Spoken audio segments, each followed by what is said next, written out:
신방을 가거나 성도님들과 대화를 하다 보면은 성도님들께서 가장 많이 하시는 말씀이 있습니다. 그게 건강입니다. 건강.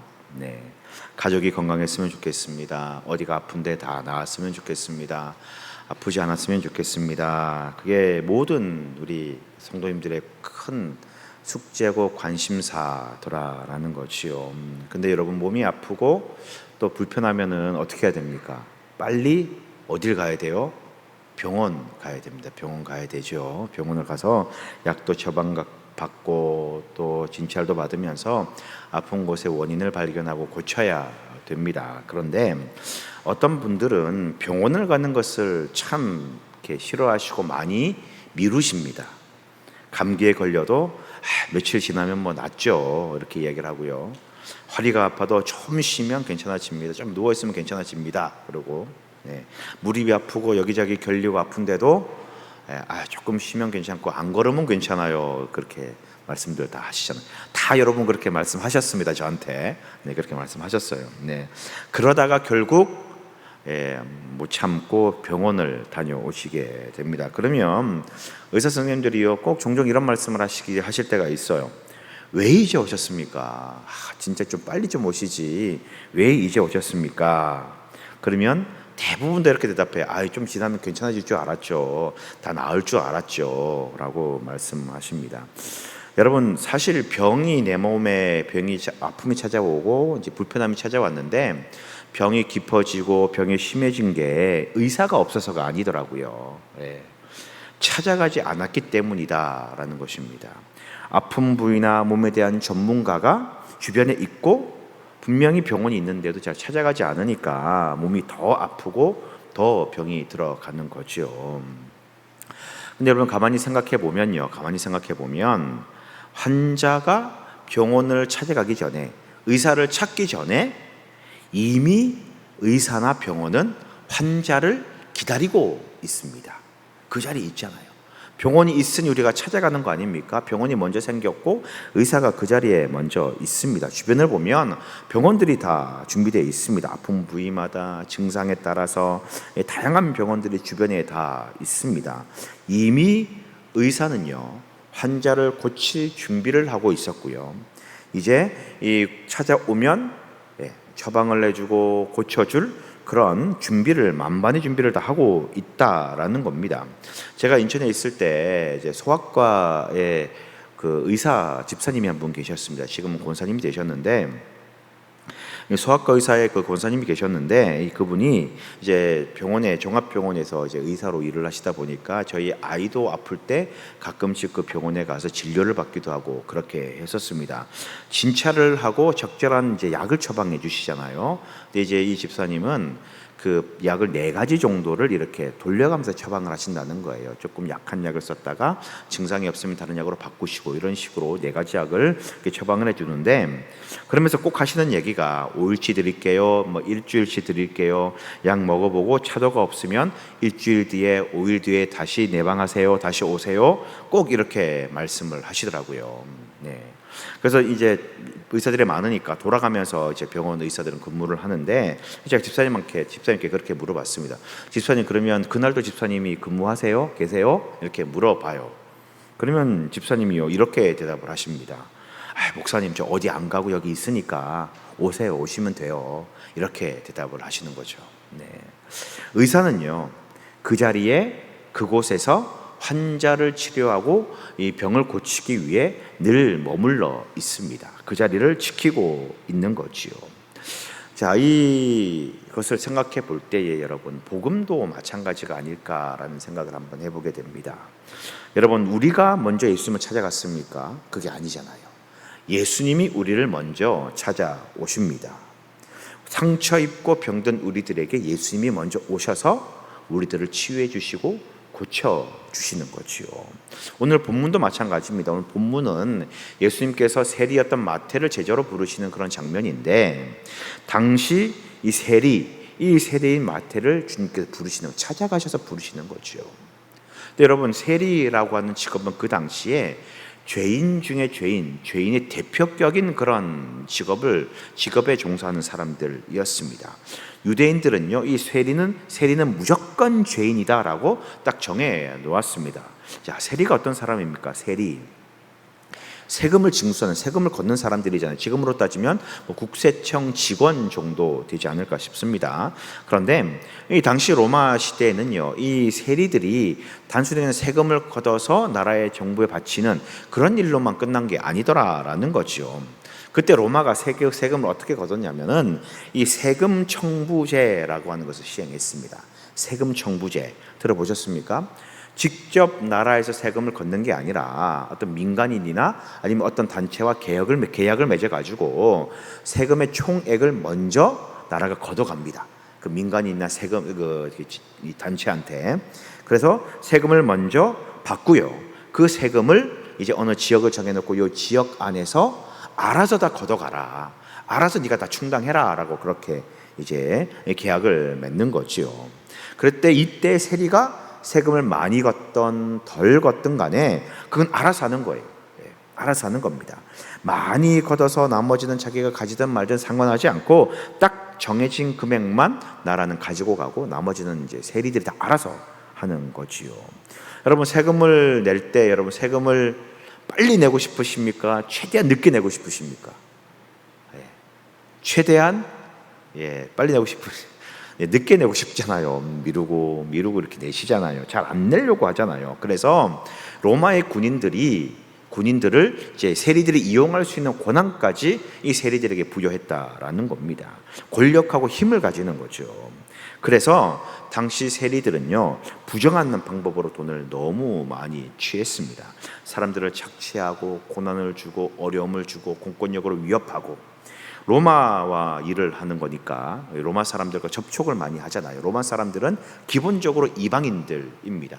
그러니 유대인들은 이방인들과 접촉할 수 없는데, 함께하면 안 되는데 같이 먹고 마시고 일을 하다 보니 율법을 어기는 게 바로 이 세리들이었습니다.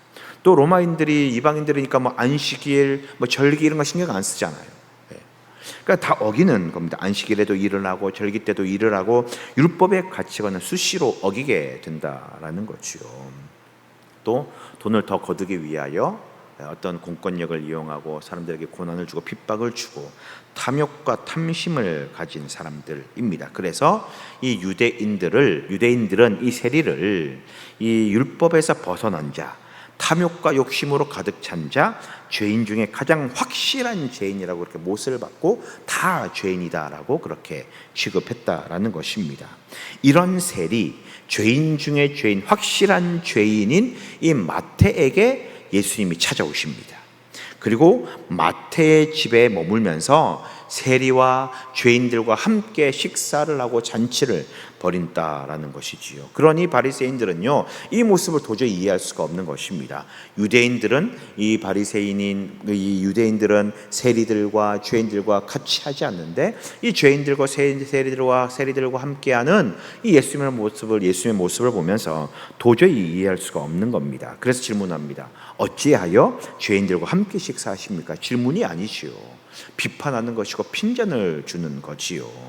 그때 예수님께서 이 말씀을 들으시고 이렇게 말씀하십니다. 자, 12절 말씀인데 같이 한번 읽겠습니다. 시작. 예수께서 들으시고 이르시되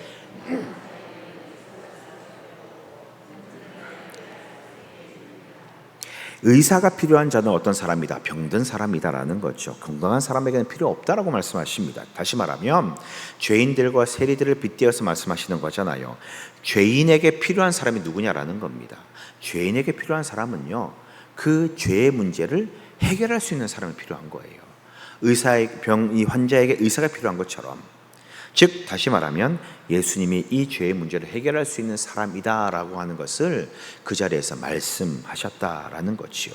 그러면서 호세아 6장 6절의 말씀, 호세아 선지자의 말을 인용하면서 이렇게 말씀하십니다. 13절 말씀도 같이 한번 읽겠습니다. 시작.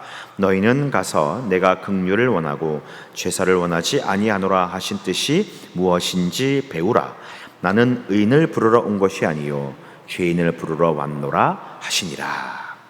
예수님은 자신을 의사다라고 이렇게 표현하십니다.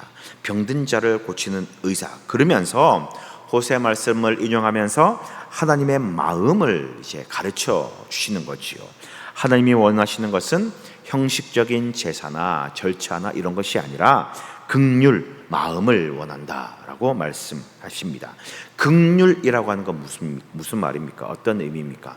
불쌍히 여기는 마음이에요. 죽어가는 사람을 살리고 싶어하는 마음이고요, 상처 입은 사람에게 가서 회복시켜주고 싶어하는 그 마음이 긍휼입니다. 죄인이라도 포기하지 않는 것이 바로 긍휼이다라는 겁니다. 바로 그 긍휼의 마음 때문에 예수님이 우리를 찾아오셨다라고 말씀하고 있습니다.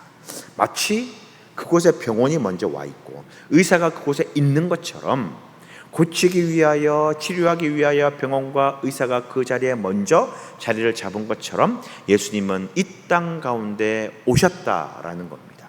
우리를 치유하고 긍휼과 사랑을 베푸시기 위하여 찾아오셨다라는 거지요.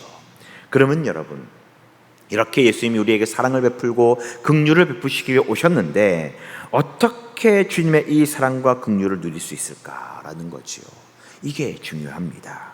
마태를 부르신 이유예요. 오늘 본문에 보니까 두 가지 기적 사건이 나오게 됩니다.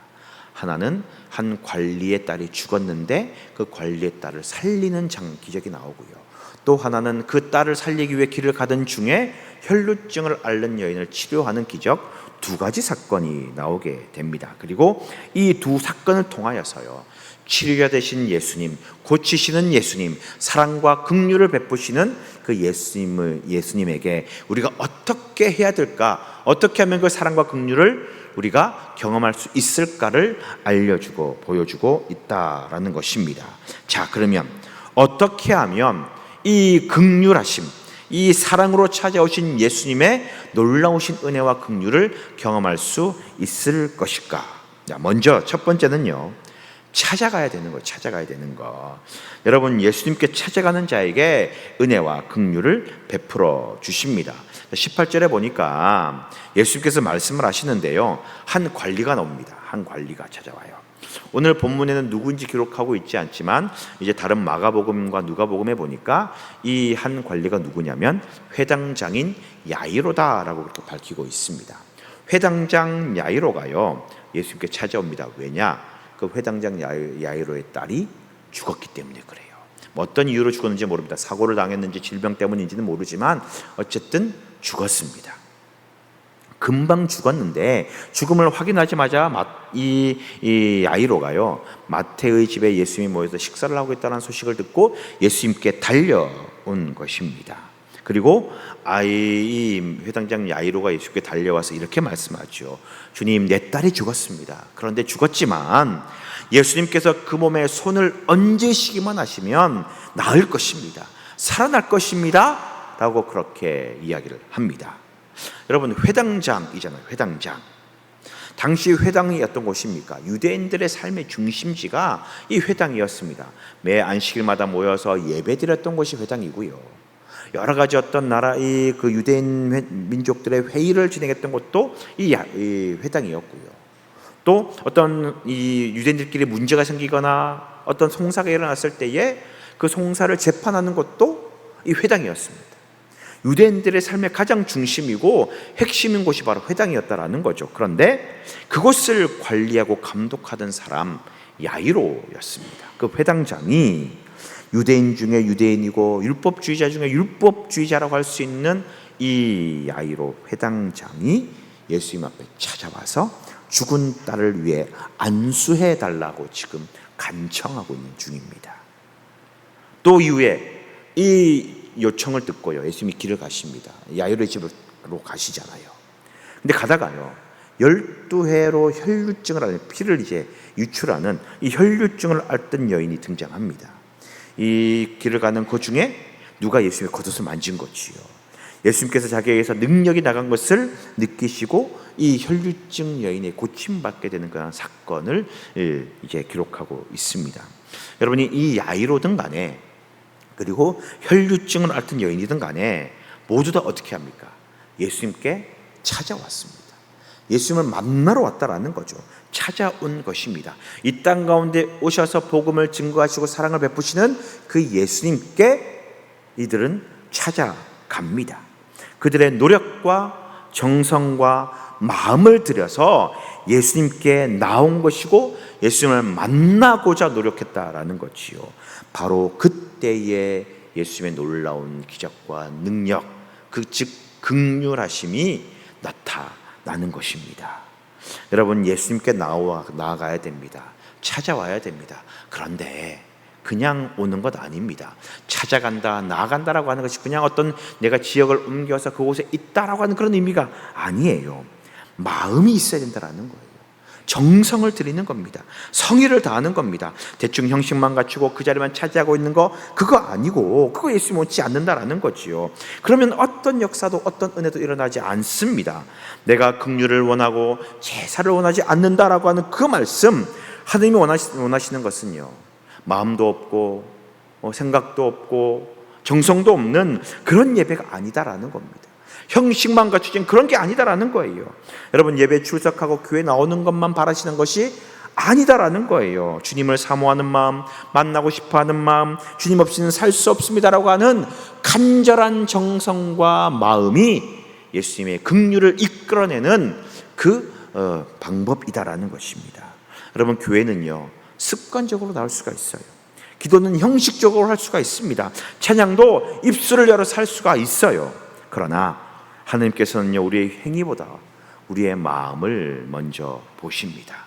어떤 마음으로 여기 앉아 있는가? 어떤 마음으로 내가 예배에 나왔는가? 어떤 자세와 어떤 생각으로 너희가 나를 예배하고 있는가? 여러분, 몸만 예배의 자리에 와 있고 마음은 다른 곳에 가 있고, 여러분 혹시 지금 상태가 그런 거 아닙니까? 혹시 오랫동안 신앙생활을 하면서 정말 바리새인들처럼 형식만 남아있는, 정말 마음은 없고 간절함은 사라져버린 그런 예배를 드리고 있지는 않느냐라는 것입니다. 우리 예수님은 지금 우리에게 말씀하시는 거예요. 나는 제사를 원하지 않아. 너희의 마음을 원해. 너희의 정성을 원한다. 그렇게 말씀하십니다. 야이로처럼, 이 혈류증을 앓던 여인처럼 진실된 마음과 정말 사모하는 마음으로 주님을 찾을 때에 그때 놀라운 역사가 일어나는 것입니다. 마음과 정성을 다해 주님을 찾는 자, 그래서 주님의 기적을 경험하는 우리 모두가 되시기를 주의 이름으로 부탁을 드립니다. 그리고 또 한 가지를 말씀드립니다. 이 사랑과 긍휼을 누릴 수 있는 방법은 믿고 맡기는 거예요. 믿고 맡기는 거. 뭐 다른 방법이 있겠습니까? 믿고 맡기는 거지요. 여러분, 예수님께 이왕 나왔으면요, 이왕 예수님을 찾을 것 같으면요, 다 알아서 하실 거야, 예수님이 책임지실 거야, 이런 믿음을 좀 가져야 되지 않겠느냐라는 것입니다. 근데 우리는 어떻습니까? 예수님 믿습니다. 될 줄 믿습니다. 진심으로 주께 다 맡깁니다. 정말 주님을 신뢰합니다. 그렇게 말하고 기도하는데 진짜 우리 마음은 어때요? 주님, 불안합니다. 못 믿겠습니다. 그렇게 하시면 안 될 것 같은데요. 이게 진짜 우리의 속마음이더라라는 거지요. 보세요. 야이로의 딸이 죽었습니다. 죽을 것 같습니다. 병에 걸렸습니다. 그게 아니에요. 완전히 죽었어요. 이미 끝났습니다. 집에 가보니까 피리 부는 사람, 또 많은 사람들이 모여 있어요. 즉 장례 준비하고 있는 거예요. 죽었으니까 장례 절차를 이제 막 진행하고 있는 중이었습니다. 그런데 이미 죽은 것을 알았는데 야이로는요, 예수님 찾아와요. 끝났는데, 죽었는데, 내 딸이 방금 죽었사오니 오셔서 그 몸에 손을 얹어 주옵소서. 안수해달라고 이야기를 하는 겁니다. 죽은 것을 알았어요. 끝난 것을 알았어요. 그런데 야이로는 이미 끝난 일이지만 주님께 모든 것을 맡깁니다. 전적으로 맡겨요. 전적으로 하나님께 의탁합니다. 혈류증을 앓았던 여인도 마찬가지입니다. 21절 말씀인데 같이 한번 읽어볼까요? 21절 말씀 시작. 이제 니는 제 마음에 그 겉옷만 만져도, 뭐라고 이야기를 합니까? 이는 그 겉옷을 만진 이유가 있어요. 제 마음에 그 겉옷만 만져도 내가 구원을 받겠다 합니다. 네. 여러분, 이 표현이 예수님 겉옷을 만지면 좀 나을 수도 있을 것 같은데, 될 것 같은데, 안 되면 말고 한번 만져보지 뭐, 그런 마음이 아니더라라는 거죠. 무조건 무조건이야, 무조건이야 이거예요. 여러분, 네. 여러분, 그때 기적이 일어나는 거예요. 이런 마음과 자세를 가질 때에 그때 역사가 일어나고 하나님이 역사하시는 겁니다. 여러분, 믿음이라고 하는 것은요, 나의 방법과 나의 손을 떼는 거예요. 주님의 손을 잡는 겁니다. 내 생각보다 주님의 생각이 옳다라는 것을 인정하는 거고요, 내 시간보다 주님의 시간이 더 정확하다라는 것을 내가 인정하는 것이며, 내 방법보다 주님의 방법이 완전하다라는 것을 내가 따르는 거예요. 주님께 맡기니까요, 세상이 고치지 못하는 혈류증이 나와버립니다. 완전히 끝난 죽음도 이기고 그 딸이 살아나게 됩니다. 믿고 맡기니 주의 긍휼하심과 사랑하심이 경험되더라라는 거예요. 여러분, 내가 원하는 방식이 아닐 수 있습니다. 내가 원하는 시간과 방향이 아닐 수 있습니다. 그럼에도 불구하고 그저 주님께 모든 것 맡겨보시기 바랍니다. 그러면 놀라운 역사와 은혜를 여러분 경험하게 될 줄 믿습니다. 자, 사랑하는 성도 여러분, 오늘 본문이 우리에게 말씀하시는 건 무엇입니까? 기적을 이야기하는 게 아니에요. 마태를 제자로 삼았다, 그거 보여주시는 게 아닙니다. 죄인인 마태를 먼저 찾아오신 예수님을 이야기를 합니다. 우리에게 사랑과 긍휼을 베푸시기 위하여 오신 예수님을 우리들에게 알려주고 있습니다. 세리와 죄인들과 식사하시면서 말씀하시잖아요. 나는 긍휼을 원한다, 제사를 원하지 아니한다. 그 말씀을 배우라라는 겁니다. 즉, 예수님이 오신 목적과 이유는 긍휼을 베푸시기 위하여 이미 우리 가운데 오셨다라는 거지요. 그리고 그 긍휼하심과 그 놀라우신 사랑하심으로 절망 속에 있는 한 남자, 야이로라고 하는 이 남자를 만나 주셨어요. 고통 속에 있는 한 여인을 고쳐 주셨습니다.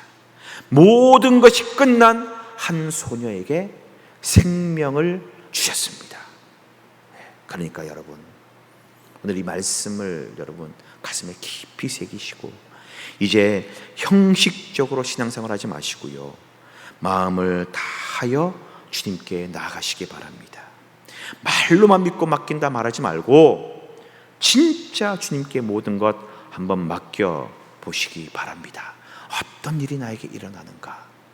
여러분, 우리가 몇십 평생 예수님 믿고 수십 년 동안 신앙생활을 하면서 주의 긍휼하심과 주의 사랑과 기적과 놀라운 역사 한 번도 경험하지 못하면 이게 말이 되는 것입니까, 여러분? 그럼 잘못 믿은 거 아니겠느냐라는 거지요. 여러분, 오늘 이 말씀이 우리 가운데 그대로 임하기 소망합니다.